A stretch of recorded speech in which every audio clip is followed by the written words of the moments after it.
ನಮಸ್ಕಾರ ಕರ್ನಾಟಕ ಸ್ನೇಹಿತರೆ. ಪಂಢರಾಪುರ ಪಾಂಡುರಂಗ ವಿಠಲನ ಇತಿಹಾಸಕ್ಕೆ ಬಂದರೆ ಪುರಾಣಗಳ ಪ್ರಕಾರ ಶ್ರೀಕೃಷ್ಣ ಭಕ್ತ ಇರ್ತಾನೆ ಭೂಮಿ ಮೇಲೆ, ಒಬ್ಬ ಪುಂಡಲೀಕ ಅಂತ. ಅವನು ಶ್ರೀಕೃಷ್ಣನ ಕುರಿತು ಘೋರ ತಪಸ್ ಮಾಡಿರ್ತಾನೆ. ಮತ್ತು ತಪಸ್ಗೆ ಮೆಚ್ಚಿ ಶ್ರೀಕೃಷ್ಣ ಪರಮಾತ್ಮ ಧರೆಗಿಳಿದು ವಿಠಲನ ಅವತಾರವಾಗಿ ಭೂಮಿಗಿಳಿದಿರ್ತಾನೆ.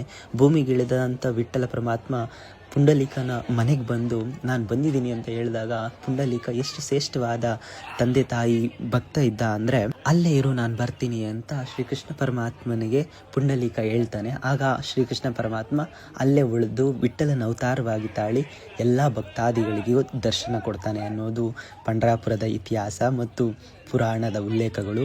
ಸ್ನೇಹಿತರೆ, ಪಂಢರಾಪುರದ ವಿಠಲನ ದರ್ಶನ ಮಾಡ್ಕೊಳ್ಳಿ ಎಲ್ಲರೂ. ಒಂದು ಆದಷ್ಟು ಮಹಾರಾಷ್ಟ್ರದ ಪಂಢರಾಪುರದಲ್ಲಿರುವಂಥ ಈ ದೇವಸ್ಥಾನ ಸದಾ ಭಕ್ತಾದಿಗಳಿಂದ ತುಂಬಿ ತುಳುಕ್ತಿರುತ್ತೆ. ಸ್ನೇಹಿತರೆ, ತುಂಬ ದೇವಸ್ಥಾನಗಳಿವೆ ಪಂಢರಾಪುರದಲ್ಲಿ. ವಿಠಲ ಪರಮಾತ್ಮಂದು ದರ್ಶನ ಮಾತ್ರ ಅದ್ಭುತವಾಗಿ ಆಗುತ್ತೆ. ನೀವು ಕಾಲನ್ನ ಪಾದಸ್ಪರ್ಶ ಮಾಡಿನೇ ವಿಠಲನ ದರ್ಶನ ಪಡ್ಕೋಬೋದು. ಕನ್ನಡಿಗರೆಲ್ಲರೂ ಬಂದು ದರ್ಶನ ಪಡ್ಕೊಂಡು ಪುನೀತರಾಗಿ.